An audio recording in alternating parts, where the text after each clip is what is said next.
Your random tweet about your mother-in-law gets to him and he writes back, "Dear Smithy Sodine, both Bed Bath & Beyond and myself would like to invest in your business if these are your designs. They are outstanding." And then the best part, "And believe me, I know pillows." I feel like I can rule the world. I know I could be what I want to. I put my all in it like no days off on the road. All right, we're live. Shaan, I've got 3 stories that I want to tell you about to kick this day's episode off. You ready? I'm ready. First one. Years ago, this is going to be fast. Years ago, I was trying to get this one entrepreneur who is the CEO and founder of this very famous media company that I'm not going to call out. And he ignored me. He never got back to me. I probably sent him 15 emails. Well, I'm currently in Brooklyn, staying at an Airbnb right now for a couple of days. Not an Airbnb, a different service. And visiting family. And I log on to the Netflix on the TV. And guess whose house I'm renting right now? That guy. I am currently staying at his house right now. Should I do anything to is there anything should I look something up on YouTube so when he goes to his YouTube account, he sees it? You got to do what is the most petty thing you could do? Just change his Wi-Fi password. Just send him for a loop. He'll be like, what is happening right now? I don't understand this. So I'm in his house. So I go to Netflix and I see the image for or I go to some YouTube account or something and I see the image for the thumbnail image for his account. And I'm like, I know this person. And then I start picking up the other details. I'm like, oh, he's logged into all the stuff. I know exactly who this is. So I'm going to have to figure out a way to get his attention. It's going to be borderline creepy, regardless of how I do this, even if I do it in the most tasteful way. But I'm going to take my shot. I'm going to leave this guy a message. It's not mean. I'm very happy. Right. I'm happy, but I'm going to leave him a message. Hey, man, really love the place. I'm trying to pee in the sink, but there's no stool. Do you know where you keep it? Yes, I'm going to have to do something. The second story that I'm going to tell you about is that we need to get our people listening to this right now to subscribe. We just crossed 400,000 followers. You tweeted out that we're going to make out when we get to 1 million. Is that right? No, I did not say that. I said specifically, these other podcasters made out when they crossed 50K, and it's a very uncomfortable video watching them in slow-mo kiss. And he's like, the guy's kissing, they're kissing each other. And one guy's resisting it, and the other guy's trying to do the bet. And he's like, I'm just getting teeth. There's just teeth. Can you move something? I'm just getting a lot of teeth right now. And by the way, it's a finance podcast. Yeah, and it's great. The video that they make out on, it barely has any views. Yeah, and they never actually it barely worked. That is the funniest part of the whole thing. Was when I saw that the video has 25,000 views. I was like, my worst nightmare is not that I have to make out with you. It's that I made out with you for the YouTube content. For nothing. Didn't go anywhere, which is exactly what would happen if I tried to, this will definitely, go viral. And then it doesn't. By the way, there is a number for everything. I don't know if 1 million subscribers is that number, but please I don't know subscribe. If the number ends in the word subscribers either. I think the number might have dollars instead of subscribers. Yeah. But there is a number. So if you're listening on through the podcast apps, just go ahead and go to our YouTube and subscribe. The comment section is pretty fun. We read every comment. The third story I've got to tell you.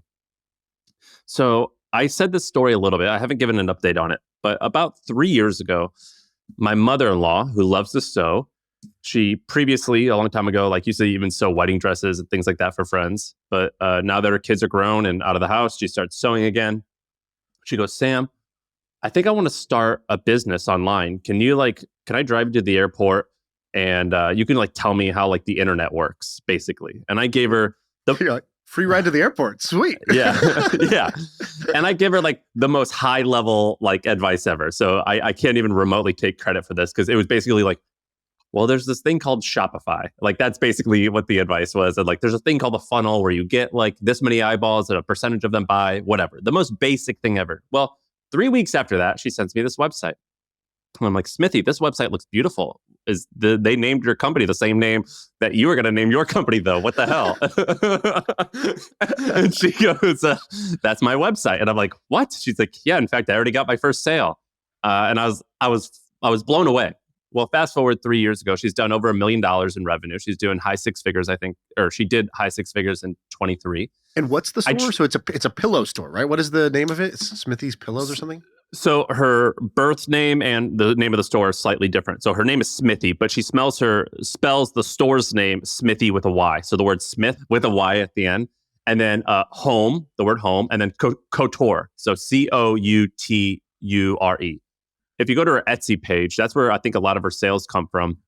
You'll see on her Etsy page, I think it's like 8,000 or 10,000 sales. So basically what she sells is like really high-end throw pillows, which is, as a young man, I was like, throw pillows? Who the hell buys that? Well, women love throw pillows. Do you see how many sales? Because they're on the bed and then you have to throw them on the ground whenever you want to use the bed. What is the name for? I don't really understand this, but I do see. Do you see that pillow? You see that pillow you have behind you on that leather chair? Oh, I got a throw over here. Okay. You have a throw. That's a throw pillow. They're decorative, fancy pillows. 9,685 sales. So that's how many transactions she's had or how many customers she's had check out. So almost 10,000. Star seller, 5-star review. Very cool. And then she's hand making these? No. Yeah, well, she has a little warehouse in New Jersey, and she's got like 4 ladies like sew it. I just imagine her just like, what was that movie where they're like, my fingers hurt from sewing. Well, now your back's gonna hurt. You just got landscaping duty. Yeah, she just has like these 4 like stay-at-home moms, or I guess moms who aren't working anymore but like to sew, and they have part-time work sewing these pillows. And then she's got like the UPS guy coming to her office every day picking up these pillows. She's got like a legit small business. And I'm always like, Smithy, scale, genius. Spend more. Look at this. The store, if you go there, every pillow says $2 under it. And I'm like, $2? This is an incredible deal. Then you go and it's like, no, $2 is for the swatch sample. If you want the pillow, it's $79. So I think that's definitely bringing a lot of people in. I like it. It brings a ton of people in, and they're great pillows. I have them all over my house, and people love them. It's really high quality stuff.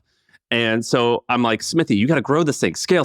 And she's like, nope, I'm really happy with how it's going. And my mother-in-law, have you ever seen a photo of her? No. Have you seen a photo of my mother-in-law? No, that's just not a thing people do.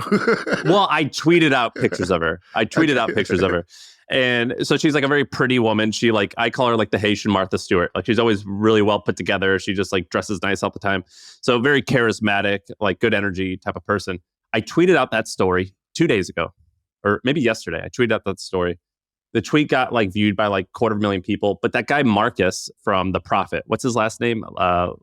Lemonis or something? Lemonis.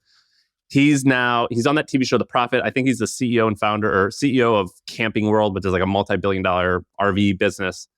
And he's now on the board of directors at Bed Bath & Beyond. So I think you said that whole sentence so casually. Like, yeah, I tweeted this out, and then that guy Marcus from The Prophet replied. Do you know Marcus? What do you mean the guy from The Prophet replied? Like, how did this even happen? No idea. I have no idea who he is. I mean, I know him as a celebrity. But I don't I've never spoken to this person in my life. Your random tweet about your mother-in-law gets to him and he writes back, Dear Smithy Sodine, right? Her name? Yeah. Both Bed Bath & Beyond and myself would like to invest in your business if these are your designs. They are outstanding. And then the best part, and believe me, I know pillows. And then the way that he originally communicated to me was he replied. So he tweeted that on his own, like in front of his old audience of like 600,000 people. He replied to my tweet and he goes, contact me. I would love to sell this in Bed Bath & Beyond. And I go, here's my email. He emails me. It goes straight to spam for some reason. So I'm thinking like, this might be I don't know. Is this really you? So anyway, I connect them and now they're meeting and he shared it on his Twitter that he wants to like meet her. Pretty wild, right? So like, I better get in the fucking will for this one. I deserve something. Yeah, you're gonna get like a loaf of pumpkin bread, but still pretty good. Yeah, son-in-law of the year, Sam Parr. I did not know that was the New Year's resolution. Good job. This is crazy that it got picked up like that, and good for her. This is such a cool story of how old is she? Right, she's probably in her 50s. Yeah, she's in her 50s, and basically her, my wife is 31, and then her other daughter's 27, and so she was just like, my kids are grown, I've got time. What should I do? And she loved to sew. She always had an entrepreneurial spirit. Her husband is an entrepreneur as well, and she helped run their moving business. And they were like, let's, my husband's retired. I've got free time. I got to figure out something. And she just starts sewing these pillows. And she had the gumption to go and get this website built for like $3,000. Like she found a developer to make the website. She gets on Etsy and I teach her. When I say teach her, I don't actually teach her. I was like, yeah, I bet you Etsy has a way that you could run like $100 worth of ads. She runs like $100 worth of ads and gets a handful of customers. And from there, she spent no money basically on marketing. I'm like, how much are you spending on marketing? She's like, $300. I'm like, a day? And she's like, no, like over the past like 2 months. And I was like, scale that sucker up, baby. And she's like, nope, I'm happy with the workload. This is fine. It's going good. I like it. And her customers are coming back and forth. Now what she does is she goes into all the door building in New York City, there's fancy high rises with doormen. And she goes to all those buildings and they're buying her pillows to put in the lobbies of so she's got like these like contracts, these wholesaling Because that's contracts. what I was going to ask you. Because most annoying thing in the world for me is any business story that's like, I had this idea and then it worked. And it's like, yo, well, what about the middle part that I'm going to have to do of like getting it to work? What did you do? How did you actually get the initial sales? So do you know, was it just post on Etsy and Etsy brought some traffic? Or sounds like maybe she went door to door and kind of was showing her product to some people and got them to buy? She did what a lot of like, she didn't do any like crazy hacks. She basically had like 10 or 20 friends, including me, like buy her pillows at cost through Etsy. We left a review. She started getting reviews. She ran like, I literally think it's $100 worth of ads. The customers loved the pillows and they started telling their friends about it. And it was mostly all word of mouth. And then now she starts going to these doorman buildings to get more sales. But it was a very word of mouth business. So like I'll be with her and like her customers will call her and she'll just pick up her cell phone and just talk to them. I mean, it's like a small business where there's not really any hacks. It's just been word of mouth. Dude, so many amazing things about the story. I'll tell you 3 of the amazing things. Number 1, that you tweeted this and it got in touch with the guy from Bed Bath & Beyond, who's going to now get her to Bed Bath & Beyond. Number 2, your mother-in-law in her 50s decides to just start a business, become an entrepreneur. That's the second most impressive thing, that she took the action and actually did it. How many people do you know that would love to do it, but count themselves out? She didn't count herself out. I really respect that.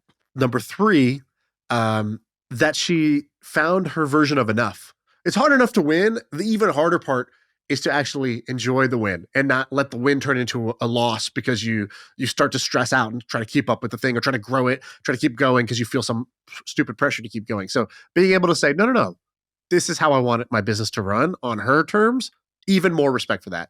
And actually, I got a 4th bonus one. This guy saying, and trust me, I know pillows. I am now going to end every tweet with some version of that. Like if I'm like, hey, I really like this app. And believe me, I know a thing or two about apps. Like what a gangster just style of speaking. I love this guy. I'm totally stealing this. You're going to see this. My next 10 tweets, I'm going to end like that. It's like when Trump used to end a tweet with like the emotion. Like instead of emojis, he would be like, the border is not safe. Sad. Exclamation point. He would always end his tweets like that. Well, it's kind of smart to this guy. This guy probably has no idea who you and I are, and he doesn't give a shit. But he probably saw the engagement of the tweet, and he's like, well, if I could like pounce on this and just get like a little bit of like interesting press, like this could, or not real press, but get impressions, like it could be worth it to them. And who knows if, I told Smithy, I was like, have your hopes low. Like, who knows if this is going to work out? It's a huge company, even though he's on the board or whatever he is. Like, that doesn't mean anything's going to happen. I don't think you need to be giving her advice anymore. I think she needs to be giving you advice from now on. Well, I agree with that. It was a little more therapist session, although she doesn't need that. But it was more like, oh, who knows? Don't get your hopes up. All right. Well, Sam makes the will. Congratulations, dude. Yes, congratulations to me. I have a bunch more interesting stuff. Do you want me to dive in?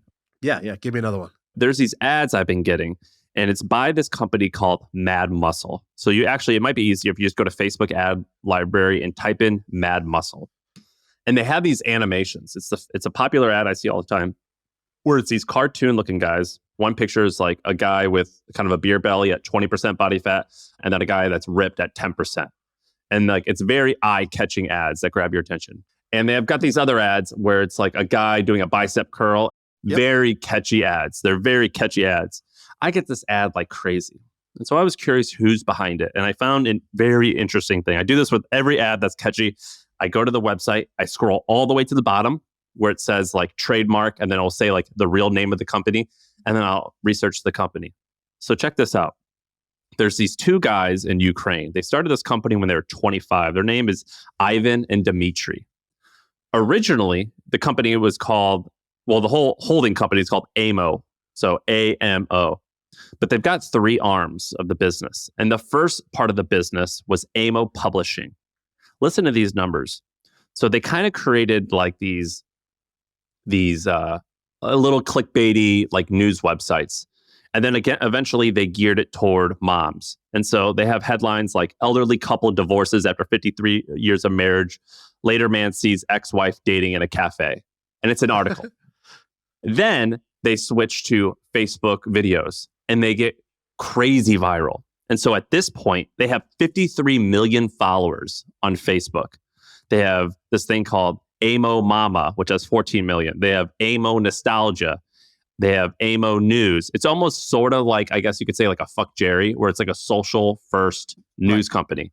They get huge. They get 53 million followers. From there, they create this thing called AMO Pictures. Not years ago, but a few months ago, you mentioned these guys that have soap operas on YouTube. And that is exactly what Ivan and Dimitri pivoted to next. So they created this YouTube channel called Dramatize Me. Dramatize Me has 2.4 million subscribers and 500 million views, so a lot. And the average video is something like 20 or 30 minutes. And it's these actors like acting out a soap opera. And you could tell that a lot of the stuff is dubbed. So they film it one time and then they have Dramatize Me in different languages. And so they have different pages for each language. From there, they started launching these apps. And so their first big app that they launched, it was to help women exercise on their periods, which I guess when you're menstruating, I guess like you feel crappy and you don't want to work out. They created an app that helps you do that. That's got to be the hardest sale to make. It's like, what kind of extra degree of difficulty did they take as an entrepreneur? It's like, we are going to help somebody do something they don't want to do right at the time that they don't want to do it. Wow. Yeah, I don't know. I obviously I don't understand that how that feels, but I guess there is a need. Then they launched this thing called Unimeal, which is a healthy meal plan app that costs $20 a week. So clearly they must have high churn if they're charging $20 a week right off the bat. And then from there, they create Mad Muscles, which is the thing that I saw. So their website, this website for Mad Muscles, according to SimilarWeb, is getting 11 million visits a month. It's insane. Wow. 500,000 followers on Instagram. And the app has 35,000 reviews. And so these young guys, they started this company when they were 25, just like 4 or 5 years ago. According to LinkedIn, they now have close to 400 employees in Ukraine. These young guys that nobody, at least in America, is talking about, have this massive media empire in the middle of Ukraine. And they are like the scrappiest people that I've ever seen, because they're just like launching stuff and they're like, oh, that works. Let's do this spinoff. Oh, it looks like they all have a similar problem. They want, I guess, to work out. We have a lot of middle-aged women. They want to work out on their periods. Let's create this thing. Oh, looks like workout apps was cool. Let's create one for men. And they are like, this is an example of what we've talked about many times, of these just like scrappy people who just, I don't want to say soulless because that sounds negative, but they just follow the numbers like crazy and they don't overthink it. What's that meme that you were talking about the other day? It's called like the midwit meme, which is like in the middle, it's like create a beautiful product, study the market, whatever, yada, yada, yada. The one on the left with the idiot, it's like, just launch it and just keep iterating and just do whatever the customers say. And the smart person also says that. Launch it and see what works. Yeah, that's exactly what they're doing. These guys, it's so fascinating how they're running their company. This is a crazy find. Good on you. Props, Sam, with a Sampar special, finding this random app in the Ukraine or this company. I am impressed and confused. I'm impressed because clearly these guys are awesome and they're smart and they're figuring stuff out and they've built a really cool set of products and what looks like a pretty cool company. I'm confused because I'm like, they are doing 4 separate hard things at the same time. And I'm confused about that strategy. But, this is actually pretty common when it comes to startups in Eastern Europe. I've actually seen this several times, which is because they don't have a lot of venture capital. It's like bootstrap driven. And so they make businesses that are working, and one business like unlocks the next, or they discover the next opportunity, or maybe one taps out, but it's still good enough to stay as a business. And so they end up with this like conglomerate of like 4 different things. And I've seen this like 10 times now. So I'm actually not surprised that this is what's happened here. But to go from publishing to then their pictures arm, which is like, their Hollywood arm or whatever that's making movies and shows or whatever, to apps, like those are not related really. Like you can kind of squint and be like, oh, we use the media to promote our apps. Okay, cool. But what about these like YouTube shows, like, or just in general, like maybe just spend money on Facebook ads and don't do all the other stuff. So I'm simultaneously impressed and confused by this. Well, first of all, I was not able to find any news about them. There was just like, even in Ukraine and Russia, there was very little information about them. I'm like, what is going on? This app has 35,000 reviews. I can't find anything about them. I had to search to find the owner. I eventually found their LinkedIn profiles, but it was really, really hard. And whenever that happens, I'm like, all right, I'm interested. I got to figure this out. You can tell how successful an entrepreneur is. Like there's many ways. Let's say I said, Sam, I'm going to give you an hour locked in a room with this entrepreneur. You have to figure out if they're going to be successful or not, or how successful they're going to be. And there's many questions you could ask them. There's many, ways you could quiz them to try to see if they're good or bad. But one signal that just really never fails, if you go to their videos, their pictures section, and you go look at some of the the titles and thumbnails for some of their things, it's exactly what you talked about. And people who do this, these people never lose. So here's the first one. Because they don't give a shit. Girl sent selfies to her boss, and that she's looking like worried. Next one, gender reveal went wrong? ? Third one, right? Like grandpa in the gym, ... nailed it. And it's like, these are things that human nature must click and must watch to find out how the payoff is. And this is like universally, broadly appealing content, right? People love to see the heartwarming thing or the gossipy thing or the the major screw up in some high stakes situation. Those are things that people have to watch. And you know that if somebody is creating content like this, it's just a matter of time until they create a product that goes mainstream, because they understand what makes people tick and what's going to get the click and what's going to get the conversion. And eventually they'll stop making silly videos, or they'll stop writing, funny tweets or posting on a meme Instagram page, and they'll work on a bigger product. And I see this all the time. I see this with younger people, but just in general, if you're running that goofy, TikTok account that's going viral, it makes no money, but you figured out how to get people to watch your videos, what makes people click. Eventually, that's the same person that's going to have that really successful D2C brand or create that app that goes, to the top of the charts, because they just get it when it comes to human nature. Well, I remember when I first started The Hustle, we got 50,000 subscribers in a short amount of time, and Tim Chen was the founder of NerdWallet. NerdWallet's now a publicly traded company. They write like articles for the best credit card or whatever. And he was like, hey, I want to invest. And I'm like, I was like, dude, I don't even know like how we're going to make money. And he was like, well, look, I know enough to know that if you're good at getting an audience, making money off that is actually easier. And I was like, what are you talking about? Like this wasn't that hard to do. He's like, well, it's hard for many people. And NerdWallet is kind of that answer, where it took them 3 years to get to like, I think 5 million or something like that in revenue. But in year 4, they got to like 30 million in revenue, because it took them 3 years to rank in Google for people searching best credit card. It's one of the hardest terms to rank for. And now as I've grown and I've understood this, that if you can get an audience and you can get eyeballs, as long as ideally it's a math equation where it's like the equation would be like values equals the amount of influence you have over them times their spending power multiplied by the amount they're willing to spend. If you can maximize that equation, you can build a big business, and actually making the product oftentimes is easier than getting the audience. 100%. And people who understand how to get an audience, they're going to win. It's the same way that when I meet people who are like elite at a video game, like a worldwide video game, it's just a matter of time till they're fatigued of that game and they decide to play the next game called business. And guess what? The same, willingness to grind, ability to figure out the meta strategy, ability to coordinate and collaborate with their team and communicate at very fast speed. Like that's all going to work once they just pick a different game. So it's like, that, or the sneaker flippers, the eBay flippers. When we started this podcast, it's called My First Million. I was interviewing people. How'd you make your first million? And one of the things I always asked them, one of my favorite questions is, if I was filming a documentary of you back when you were 13, do you think I would have known that maybe you would go on to do such interesting things? Like, was there anything, would I have seen at that time you were doing something unusual for a 13, 14-year-old? And at first the reaction is like, no, I was just a normal kid. But then you ask, you're like, so what were you doing for fun?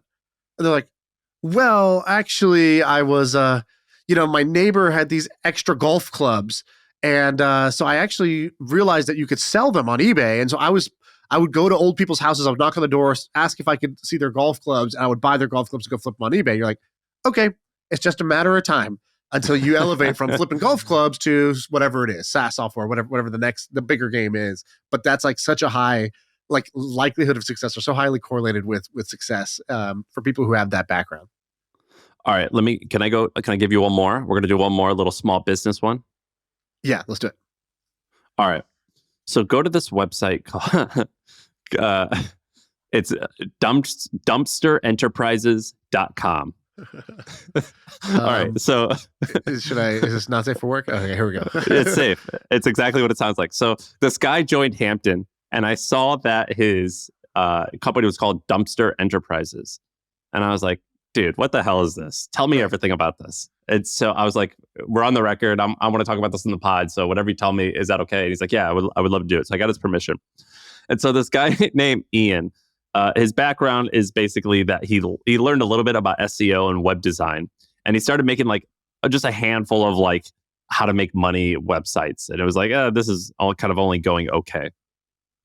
And so he randomly met this guy because he was trying to rent, this guy Ian was trying to rent a dumpster.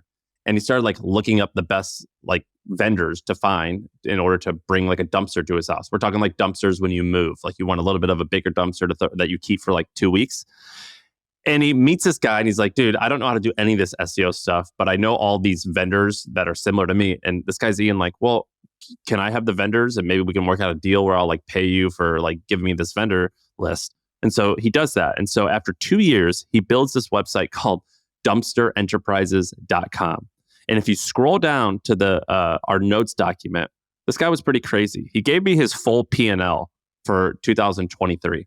And I was like, can I read this? He's like, yeah, I don't care. So he gave me his full P&L. So in year 2 of the business, he did $2.1 million in revenue. And the way that the business works is he ranks a little bit on search. And we could look through the P&L, but we could probably figure this out. It looks like he only spent $26,000 in advertising and marketing. So he's not spending that much money on ads, but some money in ads. And so he did $2.1 million in revenue. And the way his business works is you type in which area code or zip code you need a dumpster in, and then he forwards that lead to a handful of vendors or dumpster providers that he has vetted. They pay him, let's say, $100 for that lead. He's able to profit 50 because that's how much it costs him to get the leads. And he made it looks like he paid himself, but the business also made about $280,000 in profit. And he was like, this is a business. It didn't take me a long time to set up. He goes, I work a few hours a day and I travel a lot. And it's kind of a business that's been on cruise control a little bit. But I saw this and I was like, dude, there's a freaking business built in every niche that I never even would have thought. And so this is a little example. People in our YouTube comments criticized us for talking about big companies, $1 billion, $100 million companies. I wanted to give an example of an interesting small business. We've done that twice, Smithy Home Couture and now Dumpster Rental Enterprises. This is super cool. This is a good blueprint, by the way. We've seen this now several times here as we've been doing the pod, which is you take a industry that is well established and local, like it could be dumpster rentals, it could be road painting or parking lot painting, it could be senior living facilities where they need customers, but the typical owner of those businesses knows nothing about SEO or SEM. And if you just say, cool, I'll create the website that just does the lead gen for whatever it is, and you're like, I'll bid on the Google keywords, I'll create the easy to use website, I'll grab the customer contact info, and then I will pass you the lead and you're going to pay me some fixed amount per lead. It's just a blueprint we've seen work over and over again. And it works even better the higher the ticket, right? So like senior living, for example, the people will end up spending hundreds of thousands in rent over, a 3 or 4 year time period of renting a bed in a facility, or pool construction. It's like a $30,000 project or something like that. And so we had a friend, you and I had a friend, or I don't know if you knew him, Dave Grossblatt. He had swimmingpoolquotes.com, and he was making $2 million a year and it was basically like he only made his money 4 months out of the year. And so the other months he would just chill. Without having to do the swimming pool stuff, right? He's not actually going and doing the thing, right? It's like that quote, like the biggest taxi company in the world owns no taxis. The biggest hotel company in the world owns no hotels, like Airbnb or Uber. Well, the medium size, the most medium size pool mogul makes no pools, builds no pools. And so, high ticket. And then how old school that industry is. So how much of it is mom and pop operators who don't know how to do Google ads and don't know how to do SEO. That arbitrage right there is like such a formula for a $5-10 million business that you can build by yourself, working, it's a very good lifestyle business. It's not hard work. You don't need a big team. You don't need a lot of funding. You don't need any of that. But sometimes they can be huge. So I've been doing research in this industry for a long time because I was obsessed with trucking. I talked about it a ton. I almost went into that business. And there's a bunch of people who are doing it for trucking, meaning the trucking industry has truckers, right? Yeah. So the trucking industry has a huge there's a shortage of people who have their commercial driver's license. And so if you can get someone who has their commercial driver's license and send them to a trucking company, they give you this massive finder's fee. But the biggest industry that I found that this works in is lawyers.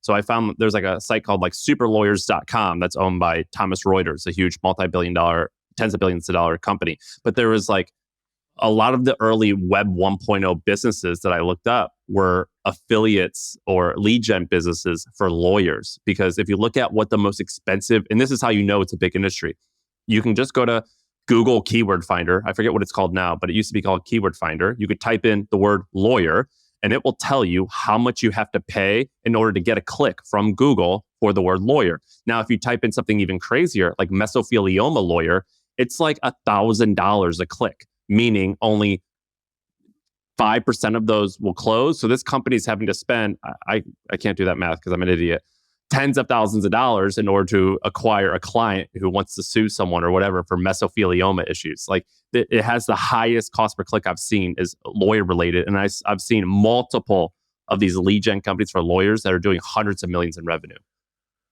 Lead gen. Yeah. Incredible business blueprint that really, if you just have one skill, you just need to figure out the niche to apply it in. The one skill being, SEM, search engine marketing.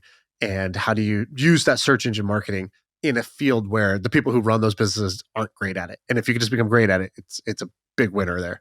I got to ask you, have you seen this Apple Vision Pro thing, man? And what do you think about this? I haven't tested it yet, but I've seen it. What do I think of it? On one hand, I have the boomer mentality of like, this is sad. This sucks. We're all going to be in this. But on the other hand, I'm like, it's pretty sick. Like they push the envelope. It's pretty cool. I think it's kind of cool knowing that the current version is going to be the worst version that ever comes about. And that first version seems pretty awesome. Pretty dope. Yeah. Yeah. What do you think? 1 to 10, how bad do you want one? I don't want to own one. So not at all. But 9 out of 10, I want to go to the Apple store and try one. What are you? I didn't buy one, and like the bar for me to buy something is pretty low. Like I'm a pretty impulse driven person. Like if I'm just curious, I'll just usually get something. It's not an impulse buy price. It's not, but like, I kind of justify anything that's in, trying new tech. That's kind of my job to do things like that. Yeah. So I don't do that, but I have 3 VR headsets already sitting in the corner of my room, just staring at me. Like, really, Same. bro? You're going to get another one of these? And each one, I tried them on. I was like, wow, this is so impressive. All Never right. touched again. That's enough. Yeah, I guess I'll put this down and never put it back on. Yeah. And that's what's happened to me with every VR headset. So I'm afraid that's what's going to happen with this. I did watch a bunch of the videos. I use my Oculus for hours a day on the day that I bought it. Right. Yeah. Like that's every time I use it for 4 hours. It's just, it was one time. Did you watch the Casey Neistat review? So good. Video? So good. So good. So he puts it on and he's like, I'm so excited about this. He walks around New York and he basically goes on the subway and he goes to Times Square and then he goes to like a Krispy Kreme and he's using it. And he made a great video about it, which is less like, let me review the the features and be like, how good is the field of view? Is it 110 degrees the right number? He doesn't do all that. He's just like, I actually want to just like use this for fun and go see like, what it feels like. And it seems like everybody's takeaway is kind of the same, which is kind of a magical experience. You feel like you got a glimpse of the future, but it's only a glimpse. This isn't the future yet. But you see like, oh, okay, 5 years from now, this thing is going to be incredible because they're going to solve all these annoying problems. It's going to become lighter weight. They're going to get rid of this cord that's a battery that I have to put in my pocket while I'm using it. They're going to make it so that I can see my phone while I'm using this if I want to. It's going to be as small as a pair of glasses. Exactly. And so that's pretty exciting. But it did remind me of something that I think is, forget the Apple Vision Pro for a second because, whatever, it's just a device. There's an incredible blog post that this reminded me of. And I think that this blog post is one of, if I had a Mount Rushmore of blog posts that informed my way of thinking as an entrepreneur, this is one of them. And it's this post by Paul Buchheit, who is the creator of Gmail. And the blog post, I think, is called, If You're Great, You Don't Have to Be Good. And what he's talking about was the iPad came out. So the iPad, he wrote this right the day after the iPad was announced or released. And all of the reviews were crushing Apple, being like, iPad, what a flop, right? They're announcing this big deal, but this thing, it doesn't have a keyboard, doesn't have a USB port. You can't even do this with it. You can't do this with it. And the guy who wrote the blog post makes a point. He goes, people said the same thing about Gmail when we first came out. And he's like, we didn't have time to do certain things. So he's like, for example, address book. He's like, we didn't have time to build it. And so we shipped it without it. And people were just killing us. Like, oh my God, this doesn't even have an address book. Oh, it doesn't even have this. It doesn't have this. And he's like, we thought, oh man, we might fail because of this. He's like, but what saved us, and the same thing that's going to save the iPad, is that when you, like, a hit product is not a hit product because it's good in every category. It's a hit product because it's amazing. It's great in 1 to 3 categories. And he's like, for Gmail, we were like, cool, we're going to do, I don't remember what they were exactly, but I think it was like unlimited storage, or like just like 10x more storage than the previous email provider. Well, the Hotmail was giving you. Like Hotmail was giving you 20 megabytes. These guys were giving you like, 2 gigabytes. He's like, the second thing was super fast search. So you could find any email. So he's like, even though we didn't have your address book, if you just typed in somebody's name, you'd immediately find the last email from them, and that you could just use that email, to contact them again.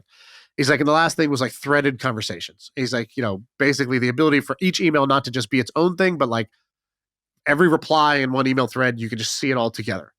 And he's like, we just wanted to be great at those 3 things, and we delivered. We were great at those 3 things, and it worked, even though we were missing these things that the experts all told us we would get slammed for. He's like, the iPad is the same way. He goes, the iPad does not have those ports. It doesn't have the USB. You can't connect a keyboard. You can't do all this right now. He's like, you know what it's amazing at? It is great in that if you turn on your computer, it takes like a minute and a half to get to like being able to use a computer. Like it has to boot up, it has to go to the login. He's like, with an iPad, you literally click the button and it's ready for you to use. Instantaneous. He's like, number 2, it's great for watching videos on your couch. He's like, it's not super good for productivity right now, but man, is it amazing just to be able to walk around with a screen that you can watch videos on. He's like, it is 10x better than the previous way. And so when I looked at this Apple Vision Pro, there was a bunch of people that were like, oh, it can't do this and it can't do that.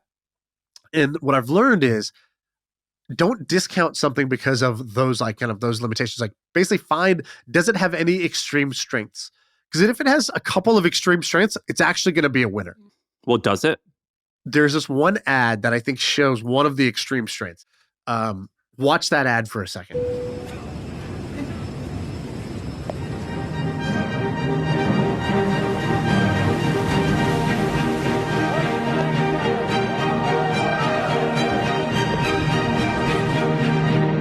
Yeah, it's awesome. So basically, you see everyone else on their iPhone on a small screen, and then they on an airplane. It's on an airplane, panning across the rows on an airplane, and then you see a guy with the Apple Vision Pro, and you see what he's seeing, and it's a movie theater. He's watching a Napoleon, and it looks like he's in a movie theater where everyone else is looking at a little 3-inch screen.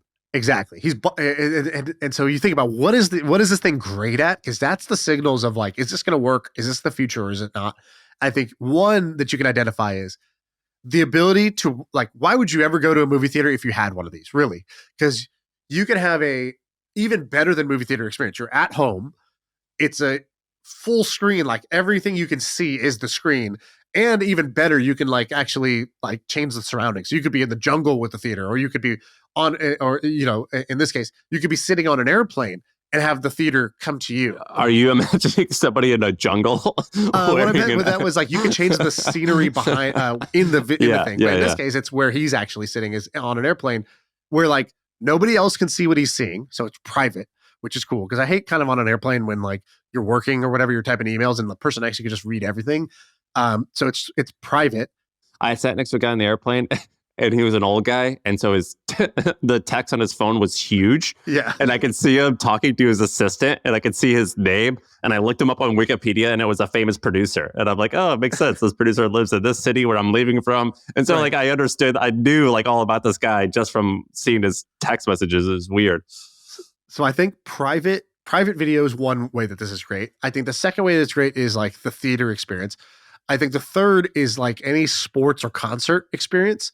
So being able to sit courtside and watch an NBA game with this thing from home, it's like you take a $50,000 experience that only the richest of the rich can have, and now anybody's going to be able to have it with this. And that I think is super, super cool. And I think there's a bunch of reasons why this thing is not great yet, but I think that is amazing. I'm such a neckbeard that like Sarah wanted to go to like Greece or something to like see whatever the famous stuff they have there. And I just looked it up on Street View, and I was like, got it. It's all right. Yeah. Like, isn't that beautiful? You have your camera, take a picture. Like, and this would make it so much better. I'm just not going to leave my house ever again. No, I think it's going to be cool. I just don't have a need to own one yet, but the flight thing actually is pretty convincing. Yeah, and I was like, what an example of an ad. That one ad is like 15 seconds. There's no words. There's no dialogue. And it sells the thing for you, right? Like that was the most convincing ad I've seen about this whole thing. More convincing than all the reviews. And it was 15 seconds with no words. Dude, they crush it, man. Apple crushes it on those things. All right, let me give you a quick follow-up. So this follow-up is very, well, you'll see in a second. But basically, do you remember when we talked about uBiome? I feel like you talk about uBiome every fourth episode now. What's going on with uBiome? So uBiome, I talked about it in April of 2021. So it's been a few years. So uBiome was launched, I don't actually know when, I think 2014 or so. They started out actually as a Kickstarter and Indiegogo thing. And the whole thing was that you pay $80 and you send them a piece of your poop. And they look at your poop and they tell you all about your gut, which I guess you can find illnesses through your poop. And it was started by these 3 people, but 2 of them eventually started dating and got married. Well, turns out it was all, well, first of all, they raised from Andreessen Horowitz, they raised from YC, from 8VC. So they raised in September 2018, they raised $100 million at a $600 million valuation from Y Combinator as well, from the best investors there are. Turns out it was all a scam. And like their tests were nonsense. And the way that it worked was basically you would send them your poop. They sent you back bullshit results, shit results, bad results that they like weren't legit. Yeah, pun. They just completely made it up. But then what they would do is they would bill your insurer $3,000. And so in doing this, they made roughly $35 million from insurance companies. So it was insurance fraud because it was a bullcrap test. And then the 2 husband and wife couples, they sold $12 million worth of their shares. Well, fast forward a few years after they raised their funding, their office gets raided by the FBI, and turns out the whole company was a fraud. It was one big fraud. It was nonsense. And I was curious as to what happened to the founders. I was like, man, did they get sentenced yet? Because I know that they definitely were guilty. Turns out they fled to Germany. And here's the update to the case and the story that we did in 21. They're still on the lam. They're international felons in Germany. They've never been caught. Totally worked. Crime does pay. They did not get in trouble. That's the update to the story. I was curious. I was like, what happened to these guys? Where are they now? They're just chilling in Germany. for some reason, they got away with it. And they're about to get like a Netflix deal on top of it. Yeah, they've completely gotten away with it. Nothing bad has happened to them. They got the money. They ran away. And they're happily married, and it worked. In love, rich, living in Europe, and free. Yeah. It's an extended honeymoon. They completely got away with it. Is that insane? Yeah, that's crazy. Also, I feel like Germany is not like the place I think about when I'm like they ran away and hid in some country and got away with it. It's like German. I feel like Germany should be able to find them, not like some small island somewhere. Well, I was reading their Wikipedia, and at the bottom of the intro, it said like they currently are international fugitives living in Germany, and it said they have no intention of coming back to America. Like, yeah, duh. And do you think how do they know they're living in Germany still? Like, wouldn't they just leave if it's known I don't that they're know. in Germany? Maybe they're. I don't know. But they know that they're in Germany, and they've completely gotten away with it. So they've raised $100 million. They stole $35 million from insurance companies. So we're talking $150 million close to. They know they're in Germany, and they're just chilling. They've gotten away with it. One of the most successful Indiegogo projects of all time. Is it really? Yeah. Well, given the outcome. Money, marriage. Money, love, fame. Great European lifestyle. Did you see that crypto documentary on Netflix about, remember the what was it called? What was ICO scam that these like two Brooklyn kids did in like 2020? You remember that? I didn't watch the I know what you're talking about. I didn't watch that one. What was it called? Or what was their scam called? I have no idea. I just saw the Netflix like trailer. That's all I saw. I remember I've seen the like scam 20 crypto scam movies, and I'm like, I think I'm good on that category for a little while. Well, we were making fun of them because we were like, no, I don't want to invest in any person who says they've got some amazing technology and they've got perfect teeth, a red Ferrari, and abs.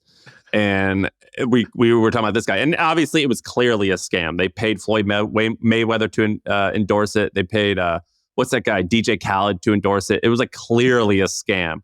And this founder of uBiome, Jessica Richmond, her background: Stanford, Oxford, Google, and McKinsey. It's crazy, right? By the way, she lied about her age. So on her, like, everyone was like, dude, you're not 30. You look 50. And her weight, too. No, she completely lied about her age. Like, it was like a known secret in Silicon Valley at the time that this woman, because I know what it was. She made Forbes 30 under 30. And everyone was like, dude, you are not under 30 years old. Yeah, that's hilarious. Just a 43-year-old on the Forbes 30 under 30. Yeah, she completely lied. Everybody. On their About Us page on the Indiegogo, each person has like their background, like where they went to school. And then some people so for her, she's got Stanford, Oxford, Google, McKinsey. But for other people, they don't have like 4 impressive things. They just went to undergrad and then that was it. So they just added like random taglines under them. So it's like Jennifer from customer care, cool under pressure.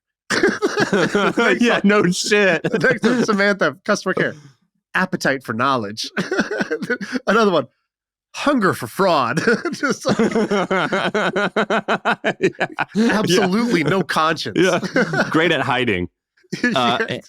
And you could like Google her name, and you could kind of see some pictures where she's not wearing makeup, and she's just like it's just like a normal photo that's not like a press photo. At the time of a lot of these photos, I think she was supposed to be 29 years old. And if you look at some of these like YouTube videos of her, so there's a YouTube video in 2016 of her, and I think at this time she was supposed to be like 28. She looks 40. She could be even higher than 40. It's obviously that this woman, or it's obvious that this woman is She's not. like, I'm an 28. old soul, and people are like, no, you're just old. I think Yeah, yeah. It's like you are an old soul. You're an old body too. I mean, everything. Yeah, you're not under 30.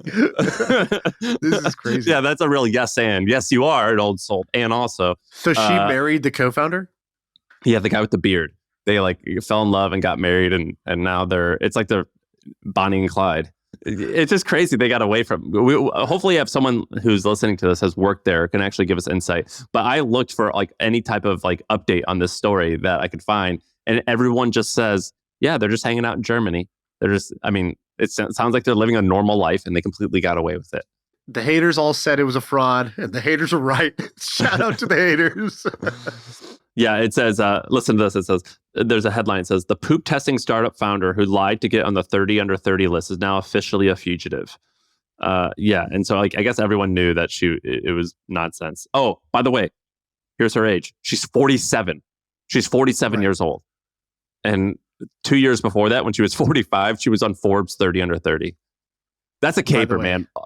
The husband, I mean, he just gets wrecked in this statement. It says, defense lawyers have informed the government that Richmond is suffering from a serious medical condition and Apti is her caretaker. I mean, it's like you go to a party for the first time with your girlfriend and she's like, oh yeah, this is my friend. Shaan, my friend. What? And they're probably just, and he's like, yeah, he's like all fucked up, man. He's shitting all over himself. He's in a wheelchair. This guy's he's in a horrible spot. You guys should see this mess. He looks disgusting. I think we should do an annual update on these guys. Actually, let's mark it down the calendar. Every February 7th, we should just update. Still on the run. Crime still pays, I guess. It is insane. Did Sam Bankman-Fried get sentenced yet? Dude, I don't know. I feel like the last thing I heard was like, oh, they just like removed 5 counts, like real quick, just like on a Friday news dump when other stuff was going on. It was kind of BS. Yeah, I think he's actually not going to serve a lot of time. And then Elizabeth Holmes, how much time did she get? Was it 9? Well, she kept having babies and was like, I can't go to jail. I'm pregnant. And they're like, ma'am, you can't have maternity leave from prison. Like you can't just keep staying out of prison that way. And so eventually she had to go. By the way, this is hilarious. The Wall Street Journal reporter described the efforts by the newspaper to track them down, believing that they live somewhere in central Berlin. And it basically says they located a building that was used for like the postal address for them, and they were getting mail there. However, they were unable to find where they were actually living. So I think it's the building is in Germany, but that may not be where they're actually living, which would that feels more right. That we don't know exactly where they are as they're on the run. Maybe. Who knows? But that's the update. We're going to come back to it in a year. Dude, they should just trap her. They should do like a honeypot. They're like, okay, how do we get her? We need her ego. So it needs to be like, we're having a contest for the 40 under 40 Berlin. Yeah. And it's like, they know she's going to throw her hat in the ring. She just can't resist. She's like, I need the recognition. Yeah, dude, I watch Cops all the time. That's my favorite show. And one of the ways that they catch guys who have warrants is they mail them a thing that says, you won free Yankees tickets. You have to come pick it up at this location. That's like a famous way to, have you ever seen that? No, but dude, they do this all the time. It's kind of the same thing. Yeah, and they'll get like 30 of these guys with warrants in like a ballroom. They go, everyone, all right, you guys are all the lucky winners of the Yankees tickets. Congratulations, here they are. And then the police swarm in and arrest everyone. And they do like it's like a big thing. Yeah, that's what they need to do with her is a 35 under 35. And they're just going to get 34 dummies to come in to win this award. And they're going to honeypot this lady. You shouldn't be allowed to lie like that, though. I mean, shouldn't be allowed to lie about winning free tickets. I'm against that. I'm all for catching these guys. But you shouldn't be able to get someone's hopes up like that. Damn, that's harsh. You know, the cops can lie about anything. Like, for example, if they're interrogating you and they're like, all right, we're going to turn off the camera. This is off the record. It's never off the record. They have got other like voice recorders in there. They can lie. Police can lie about anything. Or they could say like, we have your DNA there. They're allowed to say that. You could say anything you want. Yes, you can say anything. You can be like, look, here's this bag. We've got a hair of yours. We found this at the crime scene. Yeah, you could say anything you want. So they can lie to you. You can't lie to them.